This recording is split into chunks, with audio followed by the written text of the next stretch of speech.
Assalomu alaykum va rahmatullohi va barakatuh. Birodarlar, yaxshimisizlar, salomatmisizlar? Ko'pincha bozorni tahlil qilsam, ya'ni chuqurroq qarashga harakat qilaman. Ya'ni asosan Smart Money ICT bo'yicha. Shunda o'ylash mumkinki, savol tug'ilishi mumkinki, Abdulloh texnik analizni tushunmaydimi? Yo'q. Allohning fazli bilan hammasini o'qiganmiz. Alhamdulillah, hammasini o'zlashtirganmiz. Hatto shamlargacha bitta shamda darsini 30 ta dars ham ko'rilgan, misol. O'shandan eng keraklilaridan foydalanamiz. Xo'p, gap isboti bo'lish uchun qani texnik analiz qilamiz inshaalloh Allohning fazli bilan. Texnik klassik bo'yicha qani biz agar qo'shib foydalansak nima afzalliklari bor? Ya'ni qo'shish texnikda umumiy inkor qilinmaydi, faqat buni logika bilan, konsepsiya bilan tushunish kerak. Xo'p, oylik time frame'da mana buni qaraymiz.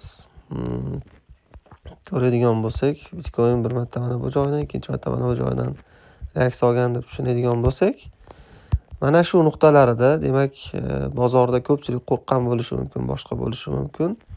Lekin kanalda birinchilardan bo'lib, Allohning fazli bilan Bitcoin oylikda uptrendda deb aytganmiz. Buni endi eskidan kuzatganlar biladi. Xo'p, umumiy holati mana shu hozircha. Bitcoin texnik analiz bo'yicha ozgina retsepт mana bu joylarga bergandan keyin yana bitta impuls olishi ham mumkin. Bu texnik analiz bo'yicha oylik time frame'da. Ya'ni mana bu nuqtagacha ham chiqishi mumkin. Bitta koreksiya olib turib, keyin chiqishi ham mumkin. Endi haftalik o'tamiz, qaranglar. Haftalik time frame'da faqat hozir texnikda analiz qilyapmiz. Qo'shib ham ishlatamiz. Hatto mana bu joyda ham xabar berilgan kanalda, ya'ni buni logika bilan qo'shib o'rgansa insonga ziyoni yo'q. Faqat bitta buni o'zi yetarli emas. Shuning uchun aytaman, ya'ni qayerdadir gapirsam. Qaranglar mana. Xo'p. Mana bu joyda hozir qaraydigan narsamiz. Mana bu yerni kuchli o'rinini bilamiz. Mana bu nuqtani. Mana shu qora nuqta juda kuchli nuqta hisoblanadi texnik analiz bo'yicha. Endi mana shu joyda nima uchun aynan reaksiya olishi mumkin? Sababi bu joyda bloklar bor. Mana bitta blok bor va mana bu joyda bullish FVG bor. Endi haftalik time frame uchun eng kuchli zona mana shu yer. Mana shu yerga agar narx keladigan bo'lsa, mana shu yerdan buy olsak bo'ladi inshaalloh. Tushunarlimi? Chunki bu yer o'ta kuchli nuqta hisoblanadi. Qaranglar, faqat texnik bilan ko'rsak, faqat bitta o'rin bizga qiziq. Mana bu. To'g'rimi? Endi qo'shib tushunadigan bo'lsak, mana bu joyda mana FVG bor. Bu joyda FVG bor. Qo'shamiz, haftalik time frame'dan qaraymiz. Demak, bu mana bu impulsning korreksiyasini qilyapti. Mana bu yerda narx ichki trend uptrendga o'zgargan. Buni rangini qizil qilsam, mana bu qizil nuqtada ichki time frame uptrendga o'zgargan. Buni kanalda xabar berilgan. Ya'ni umumiy siz bozorni to'la ko'rsangiz, sizga bu yana ham osonlashtiradi bozorda aniqlaydi. Endi korreksiya qilsa qayergacha kelishligi mumkin? Odatda korreksiya hududi diskount zonagacha bo'ladi. Ya'ni mana bu yerlardan napas olsa kuchlik, ya'ni kuchlik impuls olishi mumkin. Ya'ni mana bu joyga kelgandan keyin yana chuqurroq napas olgan bo'ladi-da, keyingi impuls ham kuchliroq bo'lishligi mumkin. Modomiki haftalik trend hali sinmasa. Bu joylar reaksiya bermasa, ushalmasa, keyin tushib ketishi mumkin. Lekin bu joyda o'zi siz bay qarashda bo'lasiz. Model qarab turasiz. Xuddiki bir hayvon o'ljasiga tashlangandek qarab turasiz. Faqat momentini kutib turasiz. Endi bu joygacha hali narx kelguncha mana ICT Smart Money bo'yicha mana bu yer biz uchun nima bor? Bullish FVG. Bullish FVGda demak biz uchun mangislarni stopini yiqqan. Mana bu yiqqan. Ko'ramiz haftalik time frame qanday yopiladi. Ya'ni buni chartda o'chirib turaman. Mana bu haftalik time frame qanday yopiladi? Agar haftalik time frame mana shunday yopilsa, keyingi hafta ochilib, bu ICT qarash o'sha keyingi hafta ochilib, dushanba ochilib, mana bu Viktor rejek berib, haftalik hayni yechib turib, ana shu joyda qanaqadir model bersa tushishga, keyin yana bitta pasayishi ham mumkin. Agar buni yechgandan keyin model bermasa, yana bitta yangilashi ham mumkin mana bunday. Bu endi qanday qarash? Bu smart money bo'yicha qarash. Ko'ryapsizmi? Ya'ni bir-biriga muvofiq qilib ishlataverasiz. Muhimi faqat bittada qotib qolmaslik. Endi mana shu joyda qaraymiz. Ya'ni texnik analizga qaraymiz. Qaraymizki, mana bu yerda mana bu yerda shakllangan trendni mana bu joyda sindirgan. To'g'rimi? Mana bu texnik analiz bo'yicha mana bu sham. Bu yolg'on takam buzilish hisoblanadi. Faqat pastni yechib olgan. Mana bu yerda mana qo'shimcha ravishda kanalda sizlarga bo'lishganmiz. Kim nimani ko'ryapti deb. Bu yerda ham ICT, Smart Money ham texnik shamlar bo'yicha, ya'ni umumiy qo'shib analiz tashlangan. Qayergacha? Aynan biz ko'rsatgan nuqtagacha kelgan. Ya'ni texnikga qaraydigan bo'lsak, mana buni breakout, ya'ni buni buzib proboy qildi va mana bu retest. Retestda mana bu yerni olishligini olon faz bilan tashlangan. Ya'ni bitta qarashda emas, umumiy qarashda.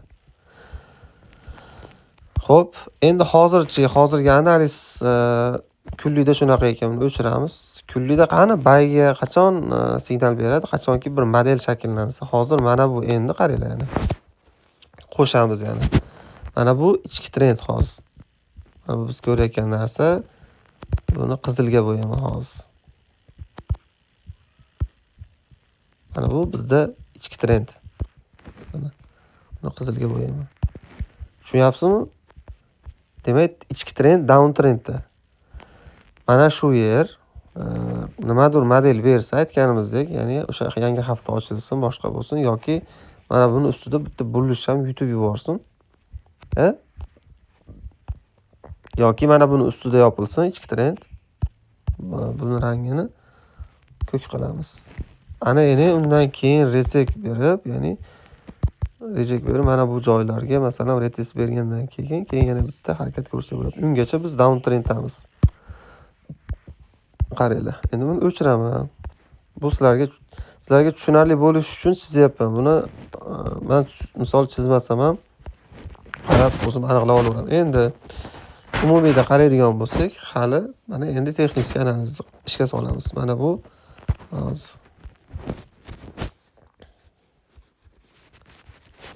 mana bu kanalning ichida mana. Bunday tortsak, va mana buni globalniy deb oladigan bo'lsa, mana bu lokalniy trend mana.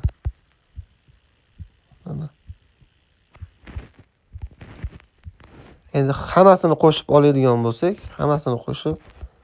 qaysidan ko'proq retest berganini oladigan bo'lsak, mana bu. Ya'ni mana shu yer biz uchun qiziq. Tushunarlimi? Bu kunlik time frame'da. Hammasini qo'shish, ya'ni bir-biriga muvofiq qilib ko'rsangiz, aniqroq ko'rasiz. Endi qarangda, texnikda faqat texnikni o'zini qarashda nima qilinardi? Haftalik olsak, biz uchun qiziq nuqta, biz uchun eng qiziqarli nuqta mana bu yer. Faqat shu yer. Chunki bu joyda qani qo'llab-quvvatlash, na bir podishka bor haftalik time frame'da. Ham bo'lishi mumkin. Mana bu yerni zerkalniy уровень deb olish mumkin. Faqat shu. Chunki bu zerkalniy уровеньda bir marta ustida yopilgandan keyin mana bu retest deyiladi. O'sha ikkinchi marta buni mana shu yerdagi langislarni kuydirgan bu mana. Ya'ni videosini qalamansam cho'zilib ketaveradi. Ya'ni nima demoqchiman? Qo'shib mana ishlatsangiz, nabarot sizga oson. Ziyoni yo'q. Foydasi bo'lsa borki, ziyon yo'q. Faqat bir tomonlama qarashda, lekin ziyon qilasiz. Shu endi kichik time frame'dachi, 4 soatlik time frame'da qaraydigan bo'lsak, 4 soatlik time frame bo'yicha ham